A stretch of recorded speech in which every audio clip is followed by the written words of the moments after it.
Live from the Zoomerplex in Toronto, this is Eye Care Through the Ages Explained. To mark World Sight Day on October 12th, over the next 45 minutes, we'll be discussing the most common conditions of aging eyes, the symptoms and the treatment options. You'll learn about presbyopia and cataracts and other common eye diseases like glaucoma and age-related macular degeneration.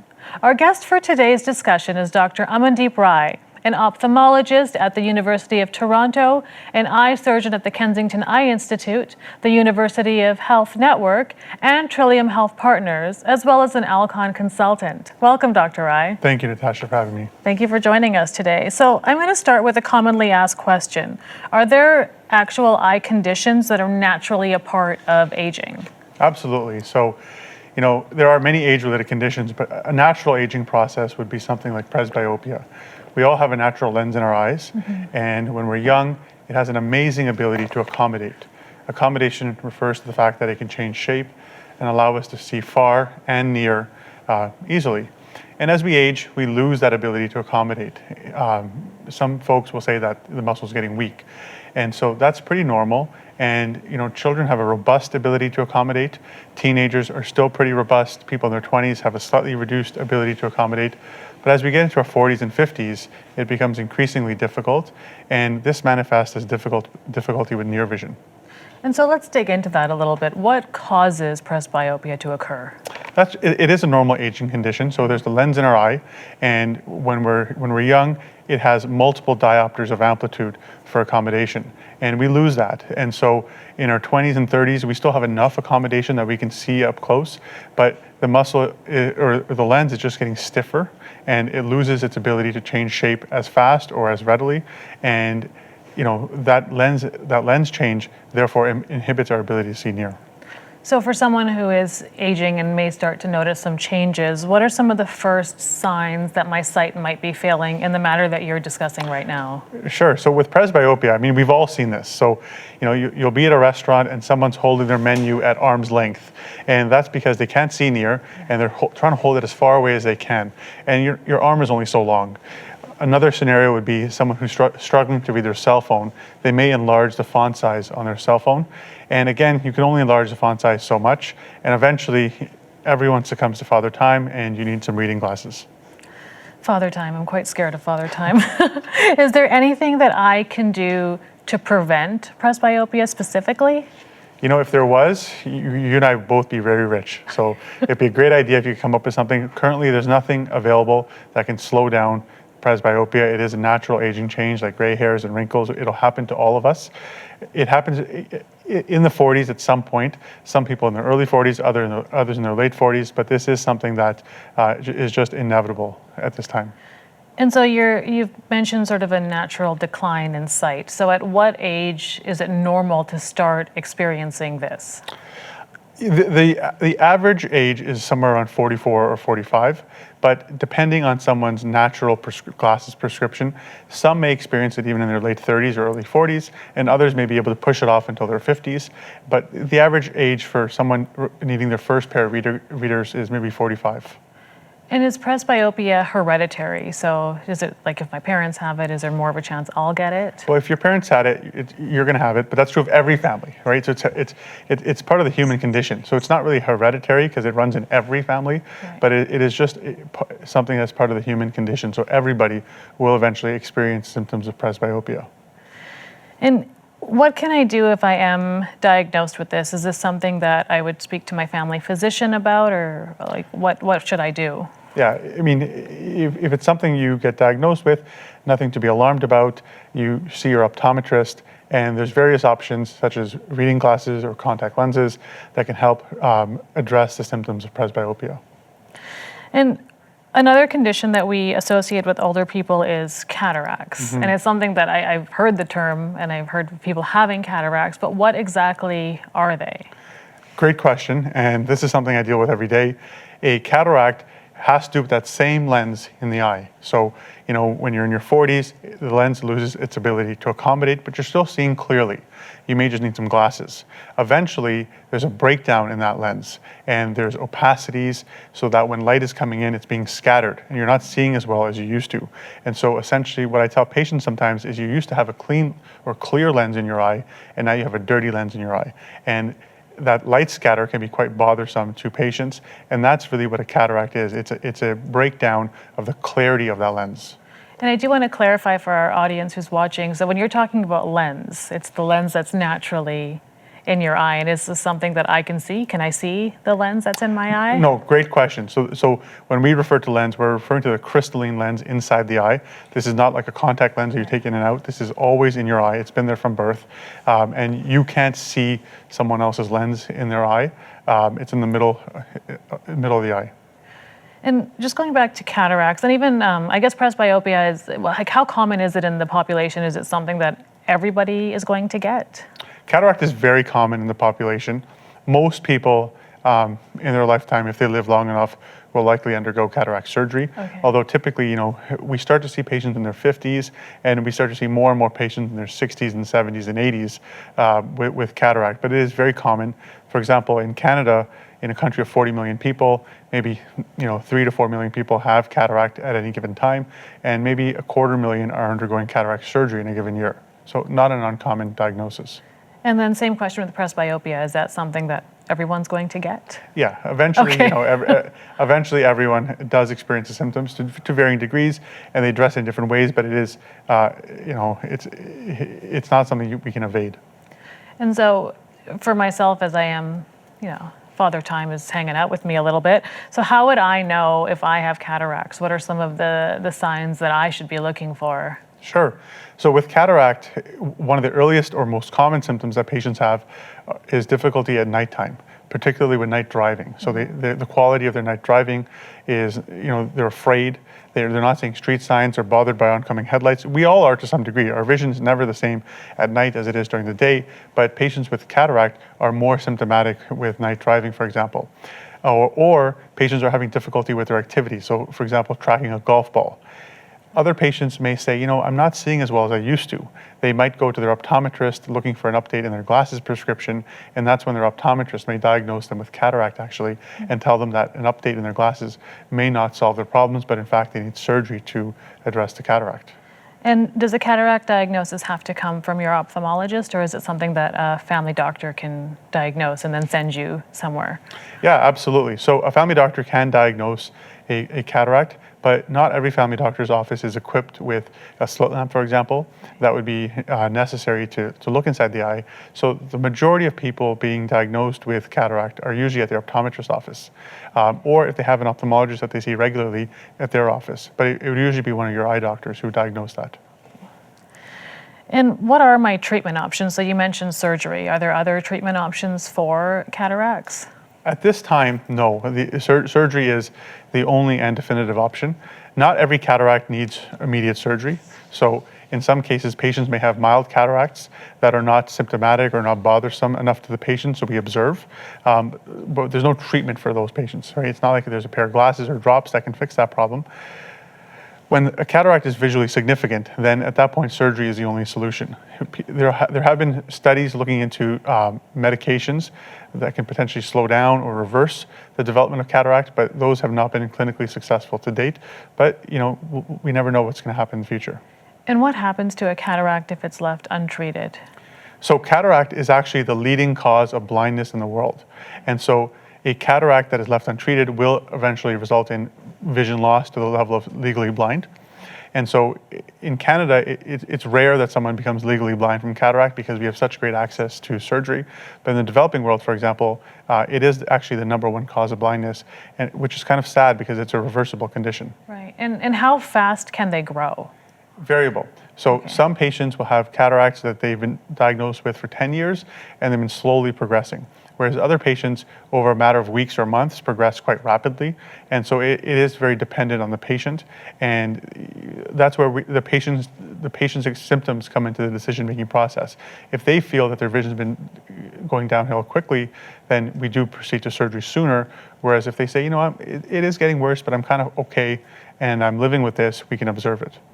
And so you've spoken about surgery, and a lot of times when people hear the word surgery, there's immediate concerns and fears. And so what are some of the things that you sort of walk patients through to help alleviate some of those feelings? That's natural. For many patients, the word surgery is scary. Some patients may have never had a surgery in their lives. And so it's obviously very natural to be anxious or scared about the word surgery. What I tell patients is cataract surgery is very safe. It's the most commonly performed surgery in Canada. It's one of the safest procedures in all of medicine. That doesn't mean it's without risk, but overall it's a very low risk procedure and the outcomes are excellent. And what is the recovery time like if I was to get a cataract surgery? So the majority of the recovery following cataract surgery happens within the first week. So a week after surgery, you might be back to work, you're driving, resuming activities, playing golf again. But the full recovery, I usually tell patients, is a month because you are on eye drops for a full month following the procedure. So a cataract surgery, you're saying, will improve my golf game? I didn't say that. I just said you might be able to see the ball better. Your golf game, I can't help you with. So I was surprised to learn that there are actually different types of artificial lenses. I always thought there was just the one. So could you tell me a little bit about those types? Absolutely. So, in 2023, we're in the golden era of cataract surgery. So we're so good at cataract surgery now and addressing that opacity. So, patients come in, they're not seeing well with or without glasses because of the opacity in the eye. We're so good at addressing that we're also able to address other eye conditions at the same time. So patients may have other eye conditions like myopia, hyperopia, astigmatism, and presbyopia, and we can address many of those at the same time depending on which lens a patient picks. And what is myopia? So a patient who's myopic is someone who is nearsighted. Okay. So they've worn glasses their whole lives. Hyperopia, same thing. Those patients are farsighted and they've worn glasses their whole lives. And astigmatism is another reason that somebody might be wearing glasses. And so these are all conditions that have resulted in someone wearing glasses for the majority of their life. And at the time of cataract surgery, not only do we address their cataract, but we also address their refractive error. So you're able to insert a lens that will fix all of those issues while you're doing the surgery. Correct. Okay, so we've really advanced in that realm. It is pretty amazing. And for our glass-wearing audience members, including myself, even though I really only wear them at night because I feel like they make me dizzy when I wear them, could you tell me about multifocal intraocular lenses? And does this mean we can just get rid of the glasses once and for all? Yes, absolutely. So there's a whole new category of lenses which are called extended depth of focus lenses, as well as trifocal lenses. Mm-hmm. And what these do is not only do they correct for the cataract, they also correct for the myopia or hyperopia or astigmatism that somebody has, and they correct for the presbyopia. So we spoke about presbyopia earlier, which is the inability to see at near. But with a multifocal lens, a patient can see far, so they can drive a car without glasses. They can see intermediate, which is like iPad vision, and they can see near, which is cell phone vision or reading a book, for example. So these patients with a multifocal lens are able to see the full range without glasses, and they've had their cataract fixed. And how would I know if a multifocal lens is right for me? Like, what's the right patient for this? Right. So the best thing to do is have that discussion with your optometrist or ophthalmologist, because there are patients who are better candidates for these types of lenses. I think a good screening exam is very important to ensure that someone is a good candidate. There's a number of conditions that may preclude somebody from having a lens, but if someone's a good candidate, they can do very well with a multifocal lens. But I think that's a discussion after having a thorough eye exam. And how, if you have one of these lenses, how long do they last for? Is this a lifetime thing? Do I have to get it changed every year? That's a great question. The lenses that we use are essentially for life. So you don't have to come back in after 10 or 20 years to get it swapped out or to get it replaced. These lenses are absolutely for life. And so we know that provincial health plans can cover the basics, mm-hmm. so the actual surgery and the implant of the lens. Are there also other options? Yes, absolutely. So we're in Ontario, but in general, the provincial health plans cover cataract surgery, which covers the removal of that opacity, removal of the cataract, as well as the insertion of an implant. But if someone wants an advanced technology lens, so that's correcting the astigmatism, for example, correcting the myopia perhaps, or certainly the presbyopia, that would be a lens that's not covered by the government, and the patient would be responsible for the additional fee for that lens. And so what other age-related eye conditions are common? So we've talked about cataracts and we've talked about presbyopia. What else should I be looking out for as I age? Yeah, so in addition to cataract and presbyopia, other common age-related conditions include things like glaucoma, age-related macular degeneration, diabetic retinopathy for patients who have diabetes. Those are probably the top 3 other diagnoses we see in an ophthalmology office. And what is macular degeneration? Yeah, so macular degeneration is a condition where there's excess deposits of abnormal material called drusen in the retina. And specifically, it's deposits of drusen in the macula.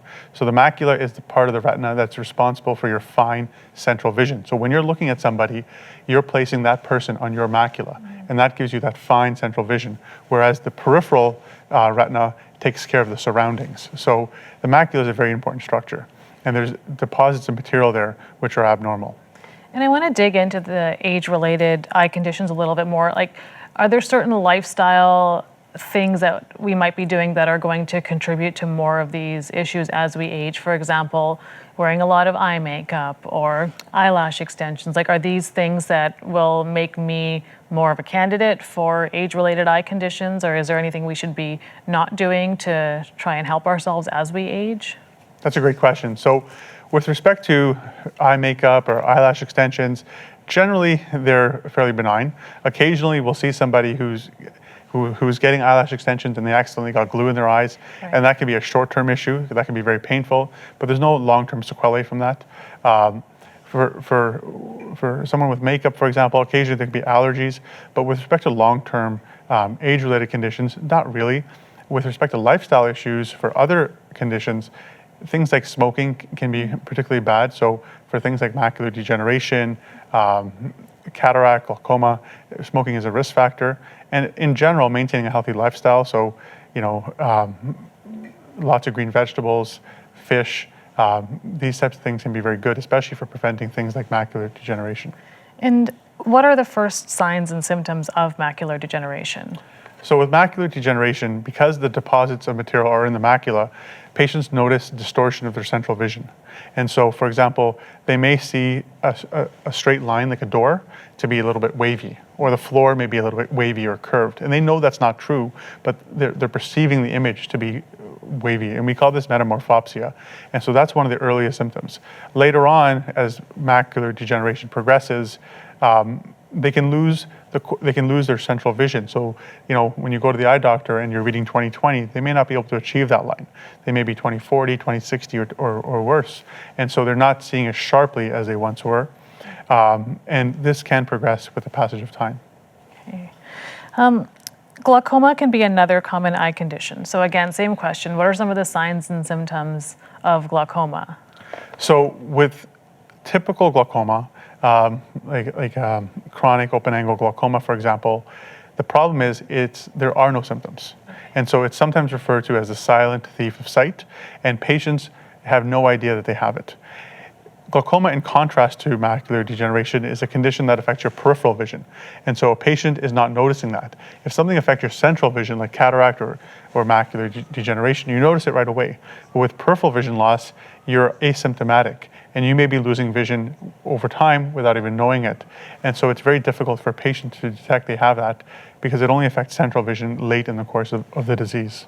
And are there things that we should be monitoring? Because like you had mentioned with the peripheral vision, we're not always paying attention, but is there any sort of signs? To the patient, it's hard. And that's why annual eye exams are very important. So a screening eye exam with your optometrist, I think, is recommended annually. Get your pressure checked. So with glaucoma, it's one of the principal causes of progression is high intraocular pressure, and so getting your pressure measured. And you can also have screening exams like a visual field or an OCT, which can detect change over time. And so I think screening for a condition like glaucoma is very important. And I do want to let our audience know that you can put questions on our YouTube stream if you have any questions you would like Dr. Rai to answer. And I did want to go back to the annual exam because I feel like I've heard people say you need to go every 2 years, you need to go every 1 year. Is it every year, and is that for a certain age group, or is that everybody for your eye exam? Well, sometimes how frequent the eye exam happens is basically a function of the provincial health plan. So, coverage does vary. I think for a younger person, every 2 years is probably fine. But as we get older and the incidence of these conditions goes up. How do you define younger person? It's hard, right? I think once someone is maybe 60 and up, I would suggest an annual eye exam for sure. It doesn't hurt to get annual eye exams earlier than that, but once we hit 60 and above, the incidence of these conditions like cataract, glaucoma, macular degeneration does go up, and so you're more likely to catch something. And the earlier these conditions can be caught, the better they can be treated. And something else I've read about is that a lot of times your eye exam can also show other conditions that aren't necessarily eye related, but your optometrist or ophthalmologist has this view like into your body that a lot of other physicians won't have. So could you speak a little bit to that? Absolutely. So, as ophthalmologists, we like to think that the eye is the window to the soul. And it really is, because we can see right to the back of your eye, and your retina is brain tissue. And so we can see a lot. So for example, I have made the diagnosis of diabetes on the basis of an eye exam. Right. So I can see diabetic retinopathy in a patient. I've asked the patient, are you diabetic? They say no, and I said, well, let's get that double checked. And you'll notice that you'll find out that someone is diabetic. You can also diagnose other conditions like elevated pressure around the brain, for example, so elevated intracranial pressure, because we can see the nerves, and the nerves may be swollen as a result of this. And so we can see other conditions as well, like hypertension. So someone may have high blood pressure and not know it, but because we can actually see their blood vessels in the back of the eye and see the impact of hypertension on those blood vessels, we can make these diagnoses. So there's a lot of diagnoses that we can make on the basis of eye exam. And I think it's important for people to know that, because we often think of our eye exam as, a lot of people is like, oh, it's just, I'll put it aside till later, but my physical is really important. But your eye exam really is just as important, because as you said, it can pick up so many other things that move beyond your eyes. Mm-hmm. Exactly. I think sometimes it's assumed that an eye exam is just to get your glasses updated. And while that's a part of an eye exam, a full comprehensive eye exam would allow the detection of disease as well, in addition to just updating the glasses prescription. Right. And we do have a question from our audience. Sure. So Maurice is asking, what does it mean if you have a hole in your macular? Okay. So a macular hole is a fairly rare condition where the macula is nerve tissue, and there's a disruption in the continuity of the macula. And as a result, because it's in the macula where our fine central vision is, this can result in significant drop in your visual acuity. And typically what a patient needs in that scenario is a pars plana vitrectomy. This is with a retina surgeon, and they can typically close the hole with great success. Modern techniques are very impressive, and patients who undergo macular hole repair typically do very well. The sooner someone has this diagnosis made, the sooner they have their surgery, the better their prognosis. And we have another audience question. What are floaters? Yes, so floaters are the bane of my existence, okay? So floaters are very common. Yes. They're very annoying. I can see them right now. And lots of people have them, myself included, and patients hate them. Yeah. And I hear about them daily. Unfortunately, they're a breakdown of the vitreous, which is the jelly in the back of the eye. And when we're young, the vitreous is attached to the retina, but as we get older, the vitreous sort of contracts on itself and peels off the retina, causing a shadow on the retina. This is, again, an age-related condition. It's benign in and of itself, but the floater can be quite disruptive because you know it's not real, but yet you see this imperfection in your vision. And typically what happens with time, patients neuroadapt, and they learn to live with it, and the brain tends to ignore it. But if you focus on your floaters, you will always see them. And so is there a remedy for floaters? Again, typically time. The vast majority of patients, just with the passage of time, they neuroadapt and their floaters become livable. In the extreme circumstance where a floater is not going away, large, central, a patient can undergo a vitrectomy surgery to remove the floaters. Okay, thank you. And we have another audience question. Sure. Could you explain macular dystrophy? And this is from Farida. Okay, so macular dystrophy is a broad term, and it basically refers to inherited retinal diseases. And so there are patients who may have a hereditary retinal condition that is typically familial, and this can result in profound vision loss at an earlier age. And so it's typical, it's similar to macular degeneration, but we start to consider these diagnoses when we have young people presenting with central vision loss. And when we start to investigate, we often find a family history of it. And so these are conditions that are genetic and unfortunately appear much earlier in life. And so I want to touch on that when vision issues show up much earlier in life. So I have friends whose children are wearing glasses at the age, at quite a young age. I started wearing glasses when I was in grade 6. So does this mean that I am more at risk for age-related changes or other issues as I age, or am I on the same wavelength as someone who didn't have those issues growing up? So patients who have a glasses prescription, they typically have one of three things: myopia, astigmatism, and hyperopia. So someone who's myopic, that diagnosis does put you at risk for other diagnoses like glaucoma, retinal tears, retinal detachment. And so someone who is, and the greater your degree of myopia, perhaps the greater the risk of those things. Similarly, someone who's hyperopic can be at risk for things like angle closure glaucoma. And someone who has astigmatism may actually have an underlying condition such as keratoconus or pellucid marginal degeneration, which may be the source of their astigmatism.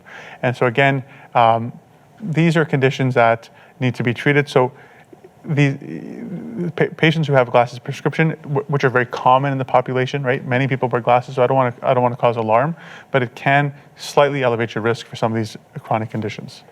And I want to talk about retinal detachment because I had a question forming in my head, and then I had one in my ear that came. We also have a question from Gail in our audience. So could you speak a little bit about that and what are some of the things we should look out for? Just because I know from when it detaches to when it gets fixed is a very short timeline before blindness can be caused. Absolutely. So the first question is, what is a retinal detachment? So the retina is the neurosensory layer at the back of the eye. It's brain tissue.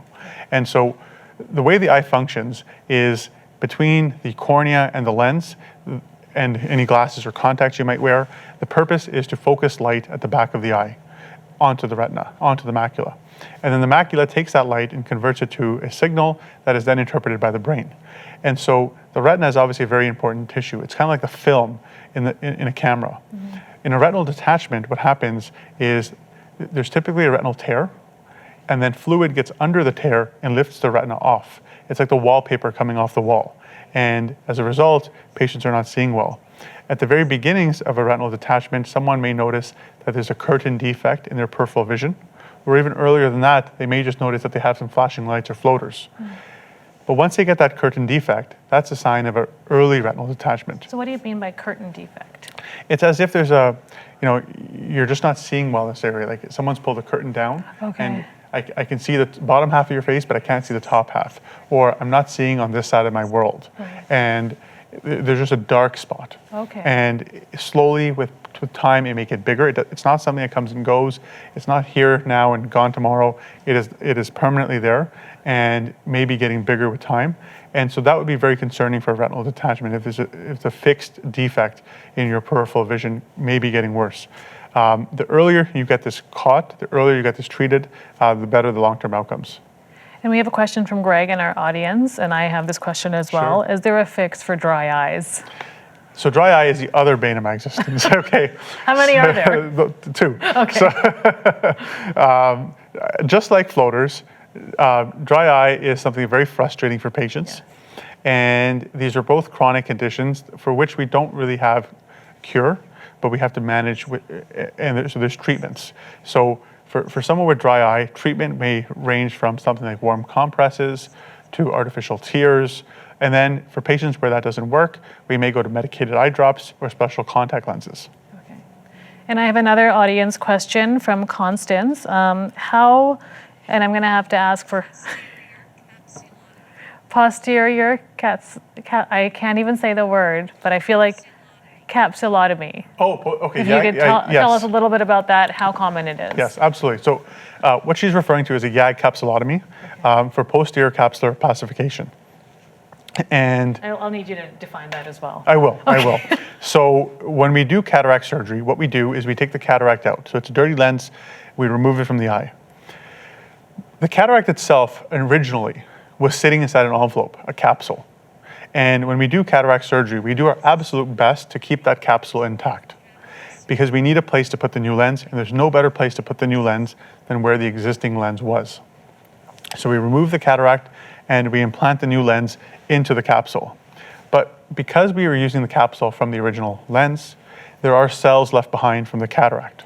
And with time, some of those cells will replicate and cause a film behind your intraocular lens. Sometimes patients will be told that they have a second cataract or their cataracts come back. It's not that the cataract has come back, but it's that there's a film behind the lens.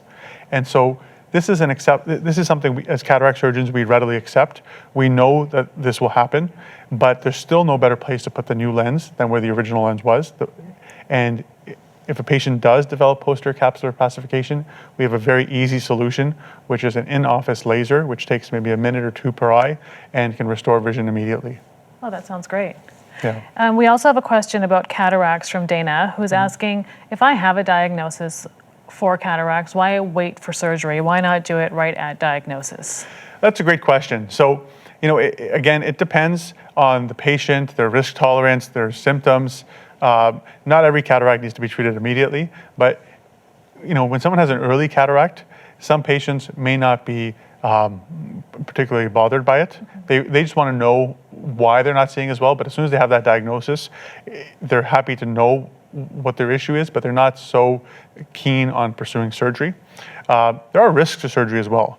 Cataract surgery, again, is the safest procedure in all of medicine, I would argue, but that doesn't mean it's without risk. And so if someone has a cataract but is doing well, they may not want to proceed with surgery right away, but once they're starting to become symptomatic, then it starts to make sense from a risk-benefit profile. And so essentially all cataracts will require surgery. You just don't need to give them all surgery right away. Pretty much. I mean, again, once someone has a cataract, they eventually do typically undergo surgery. And what should a patient ask of their surgeon prior to going in for cataract surgery? What are some of the things that we want to make sure we know? Absolutely. So I think when I see a patient for cataract consult, the information I'm sharing with them are the degree of their cataract, how much of their vision loss I can attribute to the cataract. As an ophthalmologist, when I'm seeing someone for cataract consultation, not only am I looking at their cataract, I'm looking at whatever other eye conditions they may have. So dry eye, macular degeneration, glaucoma, that may be contributing to their vision loss, because those are conditions that will not be fixed by cataract surgery. And so I need to know that and have that discussion with the patient. Furthermore, I want to talk to patients about their lens choices. And so, patients come into my office, but they've already talked to their friends, or they've been on the internet and or YouTube, right? And they want to know about these special lenses that we can offer them. So I think it's very important that patients, are well educated on lenses, both from their friends and the internet, but also from their surgeon. And they're offered, a monofocal lens, a toric lens, an extended depth of focus lens, a trifocal lens. They're offered, all the lens options that are suitable to them. And I also think that it's important to have a specific risk conversation. I share general risks of the surgery with each patient, but for each patient, there may be particular risks that are elevated in their particular case, and it's important to have that conversation as well. And what are some of those, are there any groups of patients who might be at higher risk, who would need to be a little bit more careful? Yeah, so, for example, Younger patients may be at elevated risk for retinal complications. For example, someone who's very nearsighted, so someone who's highly myopic, may be at risk for retinal complications. Again, the risk of these things is very low, but it's important to have that conversation. The risk is not the same for every patient. And we've been talking a lot about all the different eye-related conditions. So as a contact lens wearer who is essentially, I would not know the difference between you and Daria if I took out my contacts. Am I looking for these age-related changes with my contacts on or without them on? Yeah, so your contacts correct completely for your glasses prescription. Right. And so when I say there's a degradation in your vision, I'm talking about a degradation in your corrected vision. Okay. So with your contacts on or with your glasses on. Right. Yeah, because if nothing's on, I have no idea what's happening. Generally speaking, what are some ways to be proactive about vision? Again, I think it's really important to lead a healthy lifestyle. So, lots of green vegetables, fish, maintaining a healthy lifestyle, healthy weight, exercise, smoking cessation if possible, avoidance of secondhand smoke as well, and making sure that you get annual or semi-annual eye exams with your optometrist or ophthalmologist to have an early detection for any possible disease. So you've mentioned secondhand smoke and smoking a couple times. So does the smoke actually come in and interfere with my eyes? Great question. So the impact can be twofold. So one can be exactly what you just said. So smoke can, the smoke that's coming out can exacerbate conditions like dry eye, but it's more the effects on the body, right?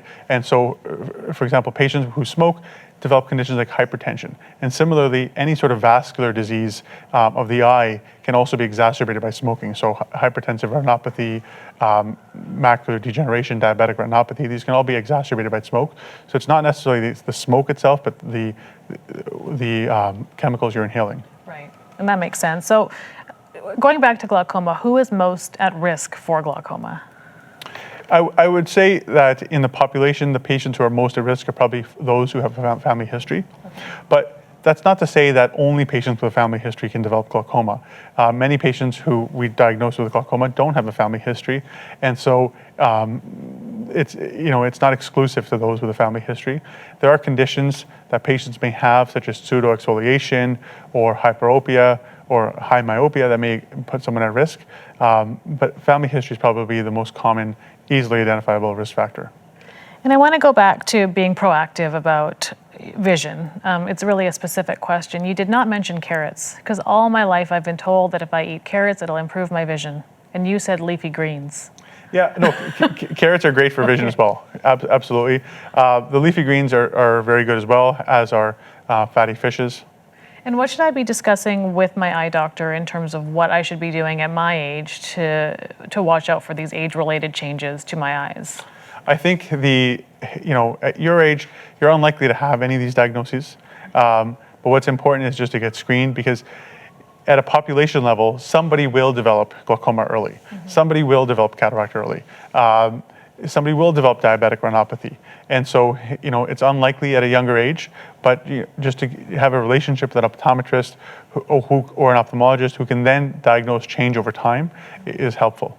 And do you have any resources or places you suggest that I could go to find more information on age-related eye changes? Yeah, absolutely. So the Canadian Ophthalmology Society has a wonderful website which has lots of patient resources.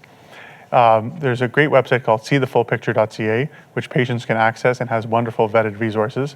And of course, to see your eye doctor, so to visit your optometrist or ophthalmologist, and that way they can examine your eye and give you personalized answers. So I have a question from Elizabeth as well in the audience asking, I am 72 years old, and for the last 6 months, I've noticed my eyes are tearing a lot and I constantly have to dab them to dry them up. Is this normal?